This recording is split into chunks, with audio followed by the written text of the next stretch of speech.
আসসালামু আলাইকুম। আনিশা ভিলেজ ফুডে আপনাদের সবাইকে স্বাগত জানাই। আজকে আমি খুবই সহজভাবে অল্প উপকরণ দিয়ে আমার পছন্দের একটি পিঠা রেসিপি আপনাদের সঙ্গে শেয়ার করছি। তো আশা করছি এই পিঠা রেসিপিটা আপনাদের ভীষণ ভালো লাগবে আর খুবই অল্প সময়ের মধ্যে কিন্তু ঝটপট বানিয়ে নেওয়া যায়। তো চলুন রেসিপিটা শুরু করা যাক। আর অনুরোধ রইল ফুল রেসিপিটা দেখার জন্য। আর ভালো লাগলে অবশ্যই আমার চ্যানেলটিকে সাবস্ক্রাইব করে আমার পাশে থাকবেন।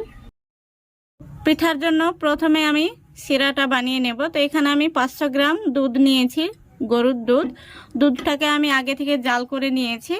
তো এবার আমি দুধটাকে শিরা বানিয়ে নেব। এখানে আমি 1 কাপ চিনি দিয়ে দিচ্ছি, এটা চায়ের কাপের মাপ। আর এখানে আমি দিয়ে দিচ্ছি 2টো এলাচ, আমি মুখ ফাটিয়ে নিয়েছি, ফ্লেভারের জন্য দিয়ে দিলাম। এখানে আমি একটু সামান্য ফুড কালার ইউজ করছি, আপনারা চাইলে এটা স্কিপ করতে পারেন, এটা কিন্তু পুরো অপশনাল। এটা দেখতে ভালো লাগবে সেই জন্য আমি ব্যবহার করলাম। তো দুধটাকে যেহেতু আমি আগে থেকে জাল করে রেখেছি, তো বেশি আমি ঘন করব না শিরাটা, দুধটা জাস্ট ফুটে গেলেই হবে আর চিনিটা খুব ভালোভাবে গলে গেলেই হবে। তো দেখুন দুধটা কিন্তু খুব ভালোভাবে ফুটে গেছে আর চিনিটাও খুব সুন্দরভাবে গলে গেছে। তো এর চাইতে শিরাটা ঘন করলে কিন্তু পিঠার মধ্যে রসটা ঢুকবে না, সেজন্য এটাকে আর ঘন করব না। এই পর্যায়ে আমি ঢাকা দিয়ে রেখে দেব, গ্যাসটা অফ করে দেব। এবার আমি পিঠা তৈরি করার জন্য এখানে 2টো ডিম ভেঙে নেব। আর ডিমগুলো অবশ্যই রুম টেম্পারেচারে থাকা নিতে হবে। ডিমের জন্য দিয়ে দিচ্ছি স্বাদ মতো লবণ আর দিয়ে দিচ্ছি 3 থেকে 4 ফোঁটা মতো ভ্যানিলা এসেন্স। এর মধ্যে আমি আর কিচ্ছু দেব না, এটাকে খুব ভালো করে ফেটে নেব। এই ডিমটাকে যতটা ফেটানো হবে এই পিঠাগুলো কিন্তু অনেকটাই সফট হবে।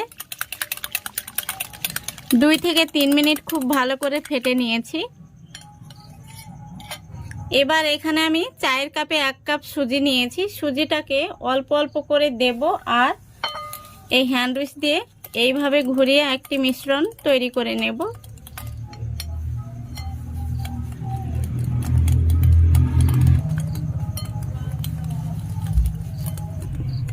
দুটি ডিমের জন্য 1 কাপ সুজি যথেষ্ট।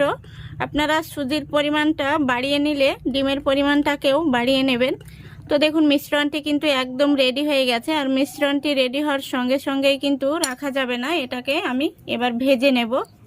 তো এখানে আমি একটি চামচ নিয়েছি, এই চামচে করে 1 চামচ করে দিয়ে ভেজে নেব। এইভাবে চামচে করে দিলে প্রত্যেকটা পিঠা একই সমান হবে। যেহেতু পিঠার মিশ্রণটি রেডি হয়ে গেলে সঙ্গে সঙ্গে ভেজে নিতে হবে, সেই জন্য আমি আগে থেকে গ্যাসটি অন করে তেলটা গরম হতে বসিয়েছিলাম।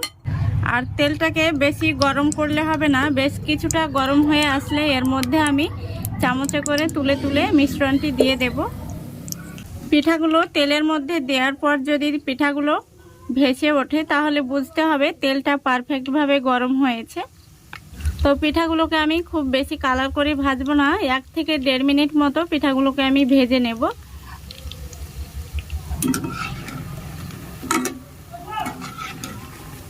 পিঠাগুলো ভাজা হয়ে গেছে, এই পর্যায়ে আমি পিঠাগুলোকে তেল ছেঁকে তুলে নেব। দেখুন পিঠাগুলো এই রকম কালার করে ভাজবো, এর চাইতে বেশি ভাজলে পিঠাগুলোর মধ্যে কিন্তু খুব ভালোভাবে শিরাটা ঢুকবে না। তো এইভাবে আমি তেল ছেঁকে তুলে নেব।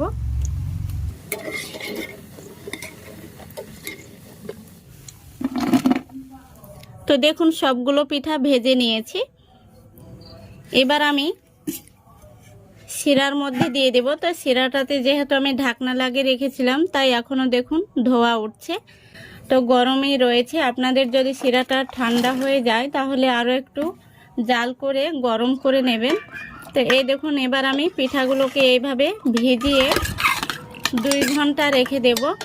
2 ঘন্টা পরে আপনাদের দেখাচ্ছি।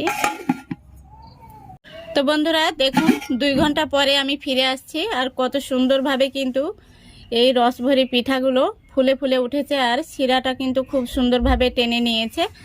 তো এবার আমি একটি প্লেটে সার্ভ করে নিচ্ছি। তো দেখে কিন্তু আপনারা বুঝতে পারছেন কত মোটা মোটা হয়ে গেছে। তো এইভাবে একবার আপনারা বাড়িতে বানিয়ে দেখবেন, আশা করছি ভীষণ ভালো লাগবে। তো দেখুন বন্ধুরা, আমি একটি প্লেটে সবগুলো পিঠা সাফ করে নিয়েছি। তো একটি পিঠা আমি আপনাদের এই প্লেটে দেখে দিচ্ছি কতটা এর মধ্যে শিরা ঢুকেছে। এই দেখুন, একদম নরম তুলতুলে হয়েছে আর সুন্দরভাবে কিন্তু ভেতরে শিরাটা ঢুকেছে। আমি কেটেও দেখিয়ে দিচ্ছি পিঠাগুলো কতটা পারফেক্ট হয়েছে। এই দেখুন, দারুণ হয়েছে কিন্তু পিঠাগুলো দেখেই আপনারা বুঝতে পারছেন কতটা সুন্দর হয়েছে। এইভাবে আপনারা বানিয়ে দেখবেন আর কেমন হয়েছে কমেন্ট করে জানাবেন। আর আজকের রেসিপিটা আমার ভালো লাগলে অবশ্যই আমার চ্যানেলটিকে সাবস্ক্রাইব করে পাশে থাকবেন। আজকের মতো এখানেই বিদায় নিচ্ছি। ভালো থাকবেন, সুস্থ থাকবেন, ধন্যবাদ।